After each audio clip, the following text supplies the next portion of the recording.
She thought it was an audition for her big break. It was a trap she wouldn't escape. She came to Hollywood to become a star. Young, hopeful, radiant, Kristi Johnson believed she was walking toward her dream. But what she didn't know was that someone else was watching. Not a director. Not a producer. A predator. And in just 24 hours, the dream she chased would become a deadly trap. Kristi Johnson was just 21 years old. Raised in the quiet comfort of Michigan, Kristi was everything you'd hope a young woman to be: bright, determined, and full of light. She was the kind of person who made others believe in their own dreams because she so fiercely believed in hers. Her heart was set on the glitz and thrill of Hollywood. Acting. Modeling. Entertainment. She wanted to be seen. To be known. To shine. So, in early 2003, she packed her life into a suitcase and boarded a plane for Los Angeles. She wasn't running away from anything, she was running toward something. Opportunity. Fame. Purpose. What Kristi didn't know was that someone else was watching. Not because he believed in her talent, but because he hunted women like her. On February 15, 2003, Kristi went shopping at the Century City Mall, a modern, sunny spot nestled in the heart of West LA. It was there she was approached by a man in his 40s. Clean-cut. Smooth-talking. Charming. He introduced himself as a film producer. Said he was working on a new James Bond movie. And after studying her face for a moment, he told her she was exactly what they were looking for. He leaned in and whispered the fantasy every aspiring actress wants to hear. "You've got the look. You're Bond girl material." Then came the details. There'd be an exclusive private audition later that day. But there was a catch: it was a costume-required role. He asked her to dress the part. A black miniskirt. Nylons. Stiletto heels. A white blouse. Kristi hesitated, but the men assured her it was legit. 6 figures, international exposure, and a guaranteed agency contract. He handed her a business card and told her the address. Kristi told her friends about the opportunity and excitedly prepared for the audition. But as hours passed, she didn't return any messages. By that night, panic began to settle in. Her friends tried calling, no answer. Her family, still in Michigan, reported her missing the next morning. Police were contacted, and a search began immediately. Her last known location was traced to the Hollywood Hills, where her phone had pinged a final time before going silent. The fear was overwhelming. The city was huge. The trails endless. No one knew where Kristi had gone.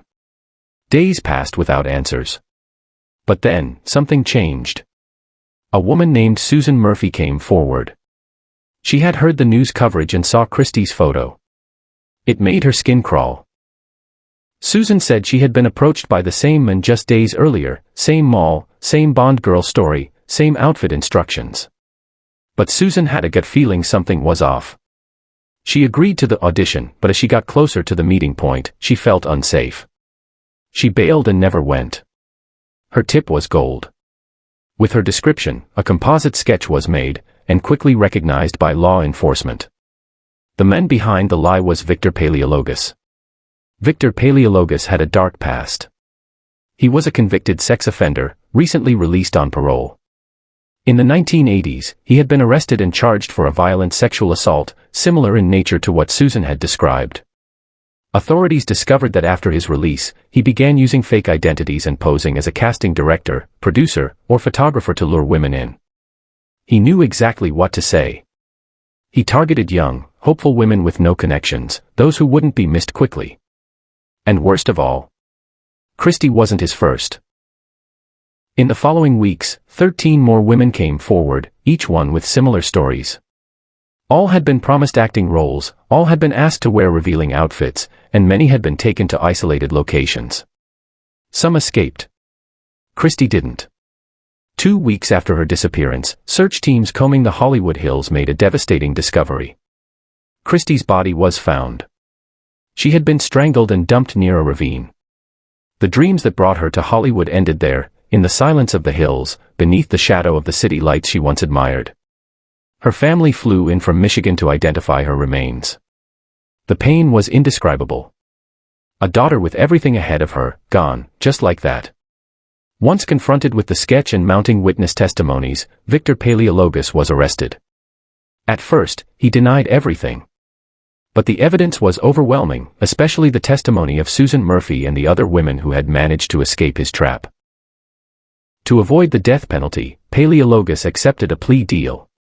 He pled guilty to the murder of Kristi Johnson and received 25 years to life. The courtroom was heavy with grief as her parents delivered their victim impact statements. They spoke of her laughter, her kindness, her passion for life. Her younger sister wept quietly in the back row. The judge called Victor a calculated predator and said the court would show him no mercy. Kristi's case would go on to serve as a chilling warning about predatory behavior disguised as glamour. It opened conversations across Los Angeles and beyond about safety in the entertainment industry, especially for aspiring young women. Her family created a foundation in her name to support and protect women entering media and acting fields. Their message was simple: don't let her story happen again. Hollywood has always been a place of duality, where dreams are made, and sometimes shattered. For Kristi Johnson, it offered everything she wanted. But it also hit a man who knew how to use that dream to destroy her. Victor Paleologus weaponized fantasy. He wore the mask of opportunity. And in doing so, he stole a life that was just beginning. Kristi wasn't naive. She was brave. Hopeful. She wanted something better. But she crossed paths with a man who used manipulation like a script and murder like a final act. Her story is a tragic reminder that predators don't always hide in the dark. Sometimes, they hide in plain sight. Sometimes, they wear a smile. And sometimes, they promise you the world, just to take it all away. Kristi Johnson came to Hollywood chasing a dream, but instead, she met a nightmare. Her story reminds us that not every smile is safe, not every opportunity is real, and sometimes, the most dangerous scripts are the ones written by predators, not screenwriters. If this story moved you, please share it. Let Kristi's voice echo beyond the silence. Subscribe for more true stories that need to be told, and remember, stay alert, stay safe, and never stop speaking for those who no longer can.